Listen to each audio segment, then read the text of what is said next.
तो welcome back to new video. अगर आप मेरे पुराने सब्सक्राइबर्स हो और अगर आप नए हो तो चैनल को सब्सक्राइब कर दो, नीचे लाल कलर का बटन है और बेल आइकन को भी दबा देना ताकि आपको मेरी वीडियो का नोटिफिकेशन सबसे पहले मिल जाए।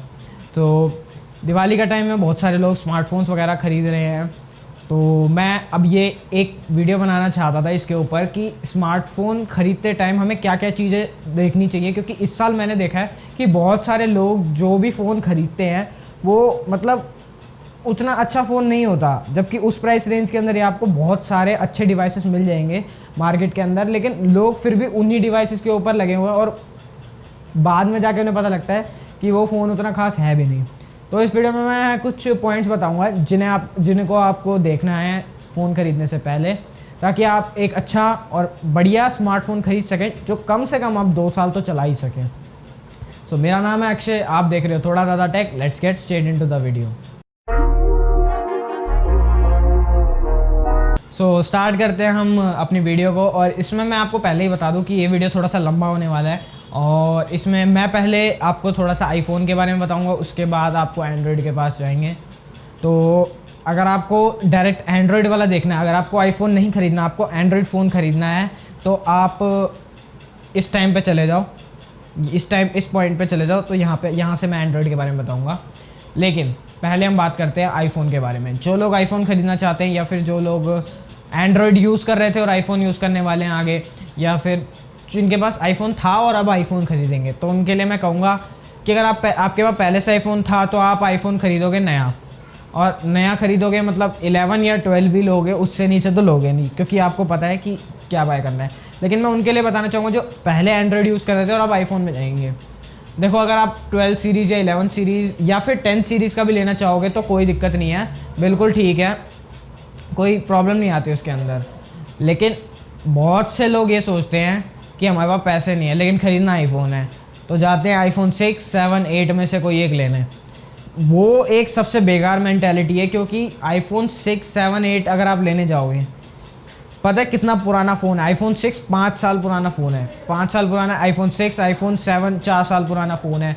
आईफोन 8 एक बार को ठीक है, लेकिन जिस टाइम वो लॉन्च हुआ था उस टाइम का वो फ्लैगशिप नहीं था, तो वो भी मैं रिकमेंड उतना ज़्यादा नहीं करूँगा। इसलिए मैं कहूँगा कि वो मत लो। अब उसके रीज़न क्या है, साफ़ सीधी बात है, आपको बैटरी लाइफ अभी भी मतलब एप्पल में उतनी ज़्यादा नहीं मिलती, तो सोचो उस टाइम के फ़ोन्स में कितनी कम आती होगी। अभी आपको लग रहा है कि मैं ऐसा बता रहा हूँ, जब यूज़ करोगे ना खुद पता लग जाएगा कि बैटरी लाइफ बिल्कुल ही बेकार होती है। और टाइम वैसे चल रहा है हमारा फास्ट चार्जिंग का, लोग खरीदते हैं 30 वॉट 65 वॉट ऐसी फास्ट चार्जिंग खरीदते हैं, और एप्पल आपको उस वाले फ़ोन्स के अंदर देगा 5 वॉट की चार्जिंग, जो कि नॉर्मल भी 10 वॉट की होती है, उससे भी कम 5 वॉट की देगा एप्पल आपको। तो सोचने वाली बात है कितना कम हो जाएगा। तो मैं बिल्कुल सजेस्ट नहीं करूँगा। ऊपर से कैमरा भी, मैं सच बताऊँ, मैंने आईफोन 8 से कंपैरिजन किया अपने फ़ोन का कैमरा, Realme 6 का कैमरा जो आपके सामने जिससे रिकॉर्डिंग हो रही है, ये उससे भी मतलब उस लेवल का भी नहीं है। तो सोच लो भाई कितना बेकार कैमरा होगा। फिर चाहते क्या हो तुम उस फ़ोन से कुछ, जब वो कुछ प्रोवाइड ही नहीं कर रहा तो तुम सिर्फ नाम के लिए आईफोन लेने जा रहे हो। इससे अच्छा अगर तुम्हें लेना भी है ना, अगर सस्ते प्राइस में आपको आईफोन लेना है, तो मैं सजेस्ट करूँगा आईफोन SE ले लो। आईफोन SE के अलावा कोई मत लेना, क्योंकि आईफोन SE जो है वो आपको बेस्ट वैल्यू प्रोवाइड करेगा, क्योंकि उसके अंदर आपको एप्पल की जो A13 बायोनिक चिप है वो वाली चिप मिलेगी। तो वो एक सबसे बढ़िया चीज़ है, और कैमरा वगैरह भी उसका बहुत बढ़िया है, बैटरी लाइफ भी ठीक ठाक आपको प्रोवाइड कर देता है, क्योंकि वो आज के हिसाब से पिछले साल ही लॉन्च हुआ है वो फ़ोन। पिछले साल भी कह सकते हो या फिर इस साल भी कह सकते हो, हाँ इसी साल लॉन्च हुआ है वो। तो बहुत अच्छी एक वैल्यू प्रोवाइड करता है, तो आप वो ले सकते हो। तो ये तो हो गई आईफोन की बात। चलो बात करते हैं एंड्रॉयड की। तो एंड्रॉयड फ़ोन ख़रीदने में सबसे पहले हमें क्या सोचना पड़ता है? तो एंड्रॉयड फ़ोन ख़रीदते टाइम सबसे पहले लोग सोचते हैं उसमें देख ले रैम कितनी है, उसमें देख ले कैमरा कितना है, और उसमें देख ले बैटरी कितनी है। बैटरी वाला चीज़ सही है, लेकिन कैमरा और जो रैम वाला सीन है वो गलत है। मैं बताता हूँ किस बेस पे आपको जज करना चाहिए। तो सबसे पहले तो एक लिस्ट बना लो अपने कि क्या आप फ़ोन से एक्सपेक्ट कर रहे हो कि आप नए फ़ोन में आप क्या क्या लेना चाहते हो, कि ये हो, इससे मैं ये काम करूँगा, इससे मैं ये काम करूँगा, और अपना एक बजट लिख लो। फिर उस बजट के अंदर आप 5-6 फ़ोन निकाल लो, मतलब ढूंढ लो, और देख लो कि ये सारे आपकी जो एक्सपेक्टेशन है उनके ऊपर आ रहा है कि नहीं। जब वो सारी एक्सपेक्टेशन को क्लियर कर देता है, आपके पास 3-4 फ़ोन आ जाएंगे, मतलब आ नहीं जाएंगे, आप मतलब आपके दिमाग में होंगे ये 3-4 फ़ोन, ये मेरे बजट में भी है, ये मेरे काम के भी है। उसके बाद आपको देखना है उसके अंदर आपका जो प्रोसेसर है, वो प्रोसेसर कौन सा है, वो प्रोसेसर देखना सबसे पहली चीज़ प्रोसेसर, क्योंकि मेन फ़ोन को जो चलाने वाली चीज़ होती है प्रोसेसर, अगर वही बेकार होगा ना तो कुछ भी ढंग से नहीं चलेगा। तो सबसे पहली चीज़ जो आपको नोटिस करनी है वो है प्रोसेसर। अब प्रोसेसर को कैसे समझोगे, समझ नहीं आएगा। सीधा जाओ, 4 फ़ोन आपने सिलेक्ट कर रखे हैं ना, उन चारों फ़ोन के प्रोसेसर को जाओ, गूगल पे लिखो कौन सा बेस्ट है इन चारों में से, वो बता देगा आपको कौन सा बेस्ट है, तो आपको पता लग जाएगा। तो जो सेकंड चीज़ मैंने अभी आपको बताई थी कि बैटरी और चार्जिंग, ये दो चीज़, ये वाला थोड़ा पार्ट सही है, आपका सोचना बिल्कुल राइट है। तो जब आप बैटरी देखने जाओ तो मेरे हिसाब से 5000 से ऊपर नहीं होनी चाहिए बैटरी की, 6000 तक नहीं होनी चाहिए, क्योंकि वहाँ पे क्या दिक्कत आ जाती है, एक तो अगर आप फास्ट चार्जिंग खरीद रहे हो ना, फास्ट चार्जिंग वाला फ़ोन है, तो 5000 से ऊपर तो पहले मिलेगी ही नहीं। मतलब बजाय एक फ़ोन है सैमसंग का M51, उसके अंदर आपको 7000 mAh के साथ 25 वाट की फास्ट चार्जिंग मिल रही है। बट बाकी फ़ोन्स की बात करूँ तो 5000 से ऊपर आपको मिलेगी ही नहीं किसी फास्ट चार्जिंग वाले फ़ोन में, लेकिन फिर भी मिलती है तो आपको 5000 तक लेनी चाहिए, क्योंकि 5000 से ज़्यादा ना फिर वो चार्जिंग टाइम इतना ज़्यादा लंबा हो जाता है कि चाहे कितना ही फास्ट चार्जर हो यार, एक इतना सा जग है और एक इतना बड़ा जग है, इसको भरने में जल्दी भर जाएगा और उसको भरने में टाइम लगेगा। तो वही चीज़ है कि वो चार्जिंग आपका चार्जिंग टाइम कम करता है, और 5000 mAh भी एक दिन पूरा चल जाती है। आपको दिन में एक बार चार्ज करोगे तो पूरा काम हो जाएगा, कोई दिक्कत नहीं आती है ऐसी। तो मैं ये कहूँगा कि 5000 लिमिट होनी चाहिए। और बात करें चार्जिंग की, कितनी फास्ट चार्जिंग होनी चाहिए, देखो अगर 10,000 तक का फ़ोन खरीद रहे हो ना, 10, 12, 13 यहाँ तक खरीद रहे हो, तो 15 से 20 वाट की चार्जिंग होनी ही चाहिए। वरना अगर आप 15,000 से ऊपर लेने वाले हो तो मिनिमम 20 होनी चाहिए। मैं ये कहूँगा कि 30 भी हो तो भी बढ़िया, लेकिन सैमसंग के फ़ोन्स में आपको मैक्सिमम 25 मिलती है, तो वो भी ठीक है, वो भी बुरा नहीं है, लेकिन 20 से ऊपर ही होनी चाहिए फास्ट चार्जिंग आज के टाइम में। तो वो चीज़ एक आपको ध्यान रखनी है दिमाग में। तो ये हो गया हमारा बैटरी और प्रोसेसर, जो दो मेन चीज़ थी। अब बात करते हैं आगे क्या, हाँ कैमरा के बारे में बात करते हैं। कैमरा किस बेसिस पे हमें चेक करना है, तो भाई लोग सोचते हैं कि कैमरा चेक करना है उसके मेगापिक्सल के बेसिस पे, कि 48 मेगापिक्सल का है तो बढ़िया है, 64 मेगापिक्सल का है तो बढ़िया है। मेनली ये बहुत छोटा सा हिस्सा होता है कैमरे का, कि 48 या 64 में ज़्यादा फ़र्क नहीं आता, छोटा सा फ़र्क आता है, बिल्कुल हल्का सा फ़र्क देखने के लिए मिलेगा। लेकिन फिर भी कई बार ऐसा भी होता है कि आप 48 से जब 64 में मूव करते हो, कई बार वो फ़ोटो ख़राब भी कर देता है। तो वो मैं आगे आपको समझाता हूँ। देखो, कैमरे के मेगापिक्सल्स को नहीं देखना, सबसे पहले देखना कैमरे के जो उसका सेंसर है। तो कैमरे के सेंसर के बारे में अगर आपको अच्छी तरीके से पता है तो आप सेंसर देख लो, वरना अगर नहीं पता तो आपने जो 3-4 फ़ोन सिलेक्ट किए ना, एक ही प्राइस सेगमेंट के होंगे और एक ही प्राइस सेगमेंट के जो कैमरा टेस्ट होते रहते हैं ना एक दूसरे से, वो आपको यूट्यूब पे मिल जाएंगे। बस लिख देना this versus this camera test, तो आपको पता लग जाएगा अपने टेस्ट के हिसाब से आपके हिसाब से कौन सा बेस्ट कैमरा है, वो वाला फ़ोन आप सिलेक्ट कर सकते हो, कोई भी दिक्कत नहीं आएगी। बात करते हैं अगली चीज़ के बारे में, जो चौथी चीज़ है वो है रैम। अब रैम ना कहने को तो ठीक है, लेकिन मैं ये कहूँगा ज़्यादा आपके फ़ोन को इफेक्ट नहीं करती, लेकिन कम रैम भी आपके फ़ोन को इफेक्ट करेगी। तो एक लिमिट तक रैम होनी चाहिए। अगर आप 10, 12 या 13 इस प्राइस रेंज का अगर आप फ़ोन खरीद रहे हो तो 4 GB की रैम और हो सके तो 128 GB की स्टोरेज होनी चाहिए, क्योंकि 4 GB से कम लोगे तो आज के टाइम में तो थोड़ा सा आपको दिक्कत देगी। वो मैं बिल्कुल वो कहूँगा कि अगर आप 7 या 6,000 का फ़ोन खरीद रहे हो तो उसमें मैं ये कहूँगा कि 4 GB रैम से कम आपको मिल रही है तो आप ले सकते हो। लेकिन अगर आप 10, 12 या 13,000 का फ़ोन खरीद रहे हो तो 4 मिनिमम होनी ही चाहिए। 4 से नीचे जाओगे तो अभी तो दिक्कत नहीं आएगी, अभी आप चला लोगे, क्योंकि मैं भी 4 GB रैम वाला ही फ़ोन चला रहा हूँ। लेकिन दिक्कत आएगी आपको साल बाद, क्योंकि 4 GB रैम ना अब आउटडेटेड होने वाली है। लेकिन अगर 12-11 के हिसाब से फ़ोन है आपका 12-11 हज़ार के आसपास तो ठीक है। लेकिन अगर ज़्यादा पुराना, ज़्यादा मतलब महंगा है तब भी आपकी 4 GB रैम है तो वो थोड़ा सा दिक्कत देगा। तो मैं ये कहूँगा कि अगर आपका 12-13 हज़ार तक का फ़ोन है तो 4 GB रैम तो होनी चाहिए और 128 GB स्टोरेज मिल जाती है तो ठीक है, क्योंकि वो डिपेंड करता है आपके ऊपर कि आपको कितनी स्टोरेज की ज़रूरत पड़ती है, कि आपके पास ज़्यादा फोटोज होती हैं कि नहीं, ज़्यादा ऐप्स रखते हो कि नहीं, वो आप पे डिपेंड करता है। बात करते हैं अगली, जो 15,000 से ऊपर की जितनी भी फ़ोन्स होंगे उनमें मैं ये कहूँगा कि 6 GB तो मिनिमम होनी ही चाहिए। और 128 GB की स्टोरेज भी हो तो बढ़िया ही है। और अगर आप जाते हो 20,000 से ऊपर तो भी 6 तो होनी ही चाहिए, और वहाँ पे 128 मस्ट हो जाती है कि 128 तो भाई स्टोरेज होनी चाहिए। और फिर 30,000 से जब ऊपर जाते हो ना, तब 8 GB रैम को होना चाहिए। 8 GB रैम, 128 GB स्टोरेज, ये होना चाहिए, क्योंकि फिर दिक्कत करती है, फिर आपके प्राइस के हिसाब से वो जस्टिफाई नहीं करता वो आपको प्रोडक्ट। अगली चीज़ के बारे में बात करते हैं हम। हमारा कैमरा हो गया, रैम हो गई, प्रोसेसर हो गया, बैटरी हो गई। अब जो लास्ट चीज़ बची ना, वो है डिस्प्ले। भाई डिस्प्ले अगर अच्छी नहीं हुई ना, तो भाई जितना भी कंटेंट देख रहे हो, गेम खेल रहे हो, वीडियो देख रहे हो या मूवी देख रहे हो, कुछ भी कर रहे हो, वो अच्छी नहीं लगेगी जब तक क्या वो डिस्प्ले अच्छी नहीं होगी। फोटो खींचोगे वो भी उतनी बढ़िया नहीं लगेगी। तो मैं आपको बता रहा हूँ, 4 तरीके की डिस्प्ले होती है। एक होती है एलसीडी, जो एलसीडी पैनल मेन वाला होता है, जो 20,000 से नीचे में मिलता है, और सबसे लो ग्रेड डिस्प्ले जिसे माना जाता है। अब मैं ये नहीं कहूँगा कि बिल्कुल बेकार होती है, वो बढ़िया, अब बढ़िया भी होने लग गई क्योंकि उसमें ज़्यादा कलर्स होते हैं।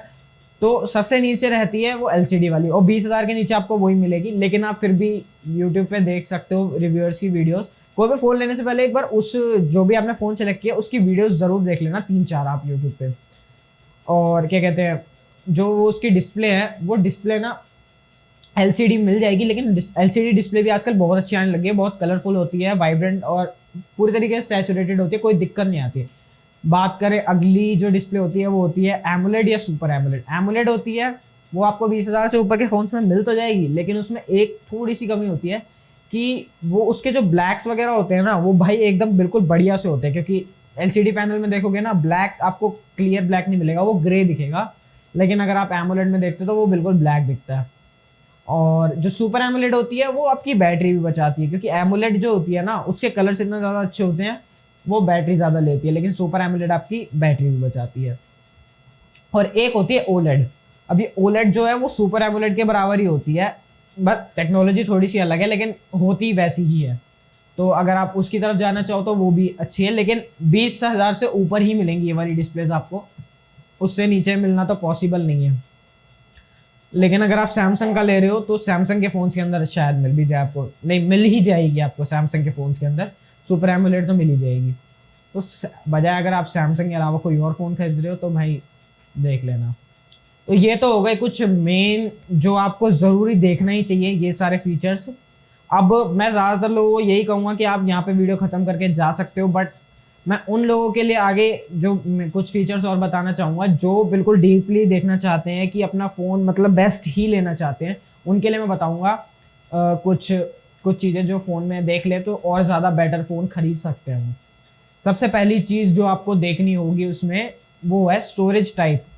जो आप फ़ोन खरीद रहे हो ना कहीं रोल स्टोरेज टाइप का भी होता है जो आपकी परफॉर्मेंस को एनहेंस करती है।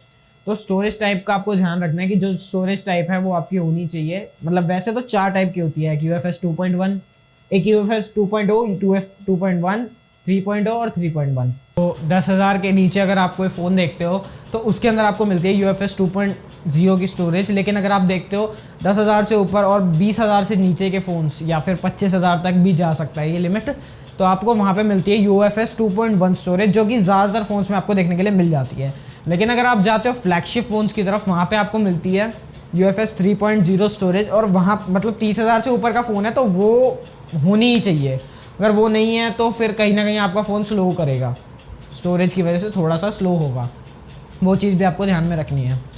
और अगर आप ले रहे हो बिल्कुल ही टॉप लेवल फ़ोन, 1 लाख रुपए का फ़ोन, या फिर जैसे सैमसंग का Note 20 अल्ट्रा या फिर गैलेक्सी फोल्ड 2 वगैरह जैसे ले रहे हो, तो उसके अंदर आपको UFS 3.1 लेनी है स्टोरेज। मतलब लेनी नहीं है वो, ये आपको देखना है कि उसके अंदर मिल रही है कि नहीं, तो वो एक चीज़ ध्यान रखनी है। लेकिन वो बहुत ही कम फ़ोन्स में मिलती है और बहुत कम लोग लेंगे उस लेवल का फ़ोन, लेकिन अगर लेने वाले हैं तो आप ध्यान में रखना है ये चीज़ को। तो बात करते हैं अगली चीज़ के बारे में। जो अगली चीज़ है वो है रैम टाइप।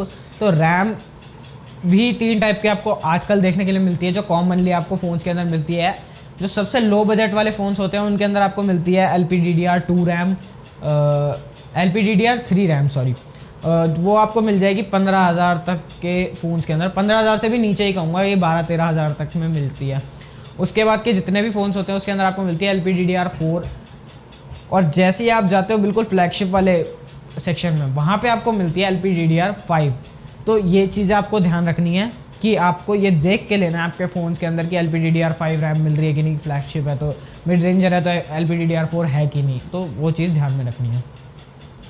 आगे बढ़ते हैं। ये एक ऐसी चीज़ है, ये हर बंदे पे अलग डिपेंड करता है किसको कौन सी पसंद आती है। तो हम बात करने वाले हैं सिस्टम UI के बारे में। तो मान लो एक फ़ोन है, फ़ोन कैसे बनता है, मदरबोर्ड में डिस्प्ले वगैरह चिपका दी, कंपोनेंट्स वगैरह चिपका दिए, बन गया फ़ोन। लेकिन वो अच्छा नहीं लगेगा ना, मदरबोर्ड पूरा दिख रहा है, तो उसको कवर करने के लिए एक बैक पैनल बनाया जाता है पूरा। तो उसी तरीके से एंड्रॉयड एक ऑपरेटिंग सिस्टम है, उसको थोड़ा सा अच्छा दिखाने के लिए एक UI की स्किन लगाई जाती है और वो हर कंपनी की अलग अलग होती है। तो वो आपको ध्यान में रखना है कि कौन सी आप लेना चाहते हो, वो अपनी पर्सनल प्रेफरेंस के ऊपर है। मेरे हिसाब से अगर मैं बताऊं तो बेस्ट होता है स्टॉक एंड्रॉयड, जिसमें कोई स्किन नहीं होती, नॉर्मल प्योर एंड्रॉयड होता है और उसमें कोई भी मतलब एड्स वगैरह नहीं होती, फालतू के ऐप्स नहीं होते। वो एक बेस्ट ऐप, मतलब वो बेस्ट मैं कहूँगा होती है UI। वो आपको मिलेगी गूगल के फ़ोन्स में, क्योंकि गूगल ही एंड्रॉयड बनाता है तो उनका कोई UI तो नहीं है अपना, इसलिए मोटोरोला के फ़ोन्स में और नोकिया के फ़ोन्स में आपको ये स्टॉक एंड्रॉयड देखने के लिए मिलेगा। और हाँ, माइक्रोमैक्स में भी मिलेगा, क्योंकि माइक्रोमैक्स ऐसा क्लेम कर रहा है कि उनके फ़ोन में स्टॉक एंड्रॉयड है। बात करते हैं अगली के बारे में। अगली क्या चीज़ है, अगला जो सैमसंग है, मतलब अब स्टॉक एंड्रॉयड के बाद कौन सा है जो बेस्ट है, और मतलब मेरे हिसाब से स्टॉक एंड्रॉयड बेस्ट। अगर आप देखना चाहो क्लीन UI कौन सा है जो लोग मानते हैं, जो टेक यूट्यूबर सारे मानते हैं, रिव्यूअर्स मानते हैं, कौन सा सबसे ज़्यादा क्लीन UI होता है स्टॉक एंड्रॉयड के बाद, वो होता है One UI या फिर ऑक्सीजन OS। One UI आपका सैमसंग वाला है और ऑक्सीजन OS आपका OnePlus वाला है।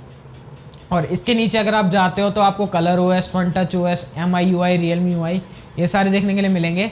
और ये आपकी पर्सनल प्रेफरेंस है, आप कोई भी लेना चाहो, डिपेंड करता है आप, मतलब इनमें से कोई ये नहीं है कि आपकी परफॉर्मेंस इन्हेंस करेगा, बस आपका यूज़र एक्सपीरियंस आपके हाथ में है कि आप कैसा लेना चाहते हो। अब एक लास्ट चीज़ जो आपको दिमाग में रखनी है वो है आपका अपडेट्स। तो अपडेट्स आपको देखने हैं कि कौन सी कंपनी आपको कह रही है कि जो अपडेट्स प्रोवाइड करेगी, कौन सी कंपनी का ट्रैक रिकॉर्ड अच्छा है अपडेट्स के मामले में। तो जितना मुझे पता है मैं आपको बताता हूँ, सैमसंग जो कंपनी है वो आपके जो आपके फ़ोन्स है वो 3 साल की गारंटी अपडेट्स देने के लिए आप कह रही है, और पहले भी प्रोवाइड करती आ रही है, ऐसी बात नहीं है। तो फिर आप सैमसंग तो बिना सोचे समझे ले सकते हो, मतलब बिना सोचे समझे नहीं, पहले वाले पॉइंट्स कंसिडर कर लेना और ये वाले भी कंसिडर कर लेना। आगे बढ़ते हैं अगले फ़ोन के बारे में। अगली कंपनी है गूगल।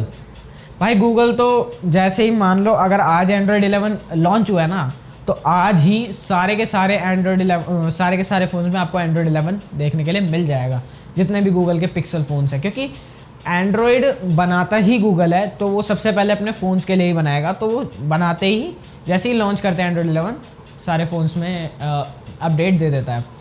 और थर्ड नंबर में मैं बताऊँ, एक नोकिया है जो ऑन टाइम आपको मिलेंगे उसके अपडेट्स, ज़्यादा टाइम नहीं लगेगा, ऑन टाइम आपको सारे अपडेट्स मिल जाएंगे।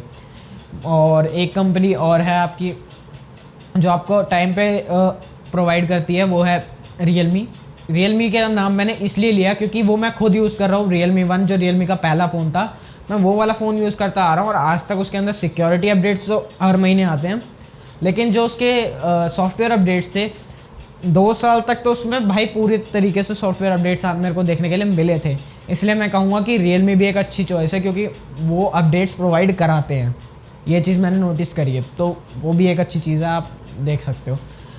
बात करें एक और फ़ोन के बारे में, माइक्रोमैक्स है, वो भी आप अब कह रहा है कि वो 2 साल की गारंटीड अपडेट्स देगा। मैं ये नहीं कह रहा, कंपनी क्लेम कर रही है, तो आप ले सकते हो, लेकिन मैं कोई गारंटी नहीं दूंगा उस चीज़ की। बात करें अगले फ़ोन्स के बारे में, अब बाकी के जो फ़ोन्स हैं वो मैंने खुद यूज़ नहीं किए हैं, ना ही मैंने कुछ सुना है। तो ओप्पो और वीवो का तो मैं कुछ कह नहीं सकता, ना ही मैं वन प्लस भी एक है, मैं बीच में भूल गया बोलना, लेकिन वन प्लस भी एक है जो टाइम पे अपडेट आपके प्रोवाइड कर देता है। तो ओप्पो, वीवो, एसस, मोटोरोला, इनके बारे में मुझे नहीं पता, क्योंकि मैंने ना ही यूज़ किया, ना ही मेरे आसपास कोई यूज़ करने वाले इन फ़ोन्स को, तो मुझे इनके बारे में, अपडेट्स के बारे में इतनी नॉलेज है नहीं।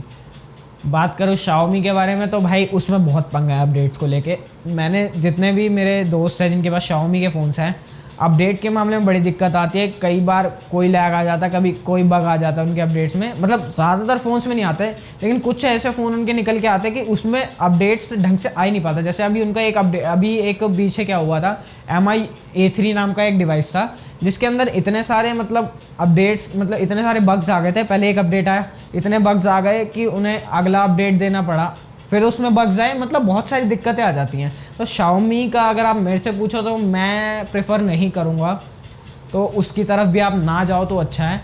वरना आप जो मैंने अपने हिसाब से बताया वो वाले तो ठीक है, लेकिन Oppo, Vivo और Asus, Motorola इनके बारे में मुझे नहीं पता। बाकी जो मैंने बताया आप उन पे देख सकते हो, उन पे आपको मैं ये कह रहा हूँ कि आपको मिलेंगे उनमें अपडेट्स, मिलेंगे मैं कह रहा हूँ। सो आई होप आपको वीडियो पूरा पसंद आया होगा। मैंने पूरा डीपली एक्सप्लेन किया है, नॉर्मली भी बताया मैंने पहले स्टार्टिंग में सारी यूज़र्स के लिए, और मैंने डीपली भी एक्सप्लेन कर दिया कि जो आपने बिल्कुल ही बेस्ट फ़ोन लेना चाहते हो अपने लिए, और आईफोन यूज़र्स के लिए भी मैंने बताया। तो अगर आपने पूरा वीडियो देख लिया है तो भाई वीडियो को लाइक भी कर दो, नीचे कमेंट करके बताओ आपको क्या, आप किस बात से मेरी एग्री नहीं करते हो। और नीचे इंस्टाग्राम का भी लिंक है, आप DM कर सकते हो मेरे को अगर आपको कोई दिक्कत है, या कमेंट कर सकते हो। और चैनल को सब्सक्राइब कर देना अगर आप नए हो इस चैनल पे तो। So thanks for watching the video.